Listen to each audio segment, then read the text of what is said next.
పవిత్ర గంగా యమున సరస్వతి సంగమం చూడండి. కుంభమేళాకు వెళ్ళలేని వారు ఈ నదుల సంగమాన్ని చూడండి.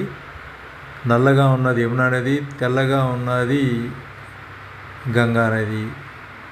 చూడండి, తేడా స్పష్టంగా కనిపిస్తుంది. కింద సరస్వతి నది కిందగా ప్రవహిస్తుంది. ఇక్కడ త్రివేణి సంగమం అంటారు. ఈ త్రివేణి సంగమం దర్శనం చేసుకోండి కుంభమేళాకు వెళ్ళలేని వారు. చూడండి చక్కగా, ఇది తెల్లగా అది నల్లగా గంగా యమున స్పష్టంగా కనిపిస్తున్నాయి. చూసారా? చూసి దర్శనం చేసుకోండి.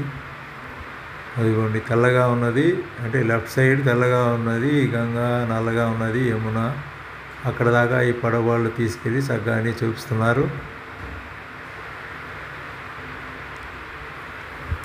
చూసి సంతోషించండి.